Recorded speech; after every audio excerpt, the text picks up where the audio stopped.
రామ రామ రామ రామ రామ రామ రామ రామ రామ రామ. మనందరం అనుకుంటూ ఉన్నాం సీతామాత ఏమీ తెలియదు, పాపం ఆ రావణాసురుడు ఎత్తుకెలుపుతుంటే రక్షించండి కాపాడండి రక్షించండి కాపాడండి అని అరిచింది అనుకుంటున్నాం. ఇక్కడ జగన్నాటకాన్ని మనం తెలుసుకోవాలి. రాముల వారి యొక్క దివ్యమైనటువంటి కృపామృతాన్ని మనం తెలుసుకోవాలి. ఆ రామచంద్రమూర్తి యొక్క ఆ జగన్నాటక రచన పటిమను మనం తెలుసుకోవాలి. చాలా జాగ్రత్తగా వినాలి. శూర్పణకు వచ్చిందండి. ఎక్కడికి వచ్చిందండి? రాముడి దగ్గరికి వచ్చింది. ఫస్ట్ రామలక్ష్మి ఫస్ట్ రాముడి దగ్గరికి వచ్చింది. రామ నువ్వెంత అందముగానున్నావో రామ పాట పాడింది. నాకు పెళ్ళి అయిపోయింది చూసావా, అక్కడ నా భార్య ఉంది, అక్కడ ఉన్నాడు చూసావా, భార్య ఎలాగో లేదు, హీ సింగిల్, సోలో బతికే సో బెటర్ లాగా ఉన్నాడు. ఎవడు? లక్ష్మణుడు ఉన్నాడు కదా, అక్కడికి వెళ్ళింది. ఓ నువ్వు ఎంత సుందరాంగడవో, నీకు ఎలా కాదన్నాడు. ఏం చేశాడు లక్ష్మణుడు మహా కోపం అండి లక్ష్మణుడికి. తీసాడు, వాడిగల బాణం తీశాడు, ముక్కు కోసి పడేశాడు. అరే శూర్పణఖకి ఏం కోసాడండి? చెప్పండి మాట్లాడండి. ముక్కు కోసాడు, చెవులు ఏమండి? ముక్కు చెవులు ఎందుకు కోసాడు? నోరు కోయచ్చు కదా, పేక కోసేయచ్చు కదా. అందం కోపోవడం కాదు అక్కడ. నాయన నువ్వు ఇలా తయారయ్యావంటే నీకు చెడ్డ గుణాలు వచ్చాయి. నీకు చెడ్డ గుణాలు వచ్చాయంటే చెడు నీ మదిలో ఉంది, అంతే కదా. చెడు నీ మదిలో ఉందంటే ఎవరో నీకు చెడు చెప్తున్నప్పుడు ఏం చేసేదాన్ని? కాబట్టి నీ చెవుల్ని కోసి పడేస్తా అంటే చెడు వినకరా నాయన. నువ్వు ఇలా ఉన్నావంటే నీ ఆహారము, నీ తిండి, స్వామి చెప్పారు కదా, ఆహారము విహారము. నీ ఆహారం ఎలా తెలుస్తుంది నీకు? రుచి సెకండరీ. ఫస్ట్ ఏమొస్తుందండి?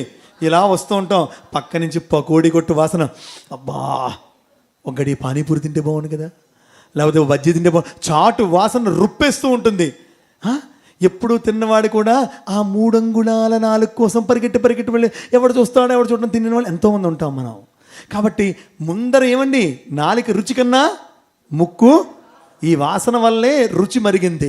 కాబట్టి ఈ వాసనే లేకుండా చేస్తే రుచి అనేటువంటిది తెలీదు, అక్కడ దాకా వెళ్ళదని ముక్కును కోసి పడేశాడు. అంటే అర్థం ఏంటి తెలుసా అండి? నువ్వు జీవితంలో చెడు లేకుండా ఉండాలనుకుంటే మొదట నీ చెవుల్లో తీసుకునేటువంటి కంటెంట్ని, రిసీవింగ్ని కంట్రోల్ చేసుకో. నీ ముక్కుతో పీల్చే వాసనల్ని కంట్రోల్ చేసుకో. స్వామి చెప్పారు. మరి ఏం చేయమంటారండి? వాళ్ళు చెడ్డగా మాట్లాడుతారండి. ఒరే నీకు 2 చెవులు ఇచ్చారు, చెడ్డగా మాట్లాడుతారు, కానీ 2 కాళ్ళు ఇచ్చారు, అక్కడి నుంచి వెళ్ళిపోరా అని స్వామి చెప్పారు. మన జీవితంలో పక్కవాడు ఎలా ఉన్నాడో అలా ఉండడం కాదండి. శ్రీరాముడు ఎలా ఉన్నాడు, సాయిరాముడు ఎలా ఉన్నాడు, హనుమంతుడు ఎలా ఉన్నాడు, సీతమ్మ వారు ఎలా ఉన్నారో మనం తెలుసుకోవాలి. అయితే అటువంటి శూర్పణఖకి ముక్కు చెవులు కోసిన తర్వాత వెంటనే వెళ్ళింది. ఫస్ట్ ఎవరు చెప్పింది తెలుసండి? తన యొక్క కజిన్స్ ఉన్నారు, 2. ఎవరు? ఖరదూషణాదులు, 2 రాక్షసులు. ఎవరండి చెప్పండి? ఖరదూషణాదులు ఎవరండి? వాళ్ళు 10,000 మంది రాక్షసులతో వచ్చారు. అప్పుడు ఏం చేశాడంటే రాముడు ఏం చేశాడంటే లక్ష్మణ్ని సీతమ్మ వారిని ఒక గుహలో ఉండమని చెప్పి తాను సమ్మోహనాస్త్రం ప్రయోగించాడు. సమ్మోహనాస్త్రం అంటే వాళ్ళల్లో వాళ్ళే రాముడిలో అందరు కనిపించారు. వాడిని మొత్తం నరుక్కొని చచ్చారు అక్కడ. అయిపోయింది. వెంటనే శూర్పణఖ మనకు వీడి లాభం లేదని వెంటనే రావణాసుడికి వెళ్ళింది. ఈలోపు నేను ఫాస్ట్గా చెప్తాను కదా, ఈలోపు ఆ లక్ష్మణుని సీత అందరూ వచ్చారు. అప్పుడు లక్ష్మణ్ని ఏం చేశారంటే రాముడు, నాయన నువ్వు కందమూలాలతే ఆకలి ఇస్తుందన్నాడు. వెళ్ళిన తర్వాత అప్పుడు జానకీ మాతతోని రాముడు అంటున్న మాట చాలా జాగ్రత్తగా వినాలి డియర్ డివోటీస్. ఇది మన జీవితంలో రామకథారసవాహనుల స్వామి మనం చెప్పిన అద్భుత అంశము.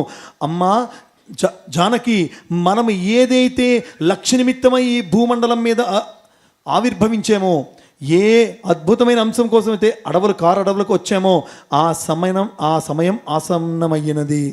సమయము లేదు మిత్రమా, లేదు. కాబట్టి తప్పనిసరిగా ఏ క్షణమైనా రావణాసురుడు వస్తాడు, నిన్ను తీసుకుని పోతాడు. ఇది రాముడు ముందుగానే సీతమ్మ వారికి చెప్పాడు. అప్పుడేం చేశాడు? ఓ సీతా సాధ్వీమణి, నువ్వు అపరమైన లక్ష్మీ అవతారం కనుక నువ్వు అగ్నిలో ప్రవేశించి నీ యొక్క సీతా నిజస్వరూపాన్ని ఆ అగ్ని సాక్షిగా, ఆ అగ్నిలో ఉండే స్వాహాదేవి సాక్షిగా, స్వాహాదేవి స్వరూపంలో నీవు, అందుకే కదా ఇప్పుడు అమ్మ నామాలు చదివినప్పుడు చదివే గుర్తుందా? ఓం స్వాహాయై నమః చదివారు కదా. స్వాహాదేవి స్వరూపంలో నువ్వు అక్కడ ఉండు, నీ మాయా సీతా స్వరూపాన్ని బయటకి పంపించు. అప్పుడు సీతమ్మ వారు అదేవిధంగా బయటకు వచ్చింది. అగ్ని ప్రవేశించి బయటికి రావడం జరిగింది. వెంటనే అదే రోజులు అక్కడికి 1-2 రోజుల్లోనే ఇమీడియట్గా రావణాసురుడు రావడం, సీతమ్మ వారిని తీసుకొని వెళ్ళిపోవడం, లంకలో పెట్టేయడం జరిగిపోయింది. మరలా లంకలోని రావణాసురుని చంపిన తర్వాత మరలా అగ్ని వేసి, ఓ మాయా సీతాదేవి, మనందరం బయటికి అగ్ని పరీక్ష అంటున్నాం, అది అగ్ని పరీక్ష కాదు.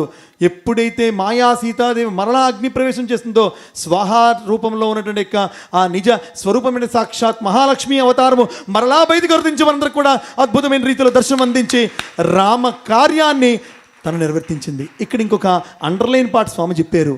మాయా సీతాదేవిని స్వామి ఎప్పుడూ కూడా అసలు ఎక్కువ క్షణాలు కూడా స్వామి రామచంద్ర వారు లేరు మాయా సీతాదేవితో.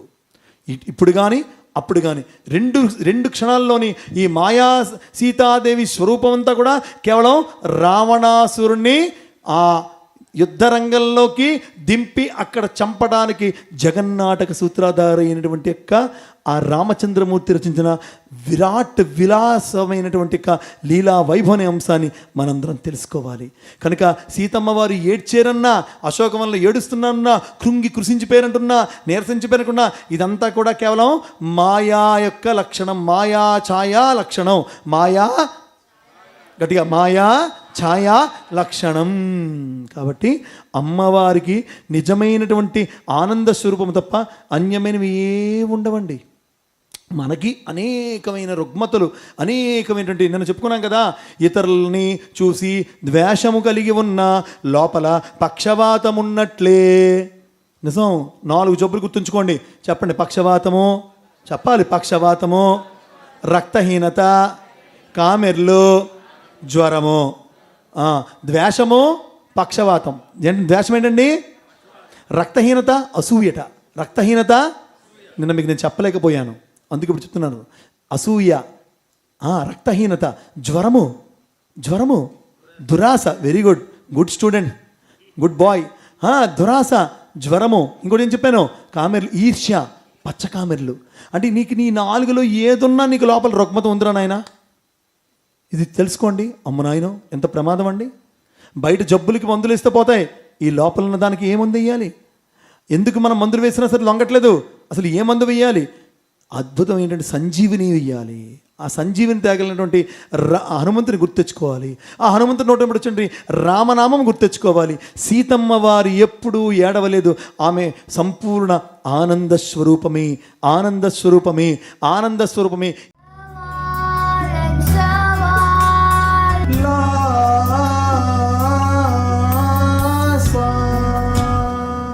Like this video, share this video and subscribe to Lhasa Foundation YouTube channel and click on the bell icon for notifications.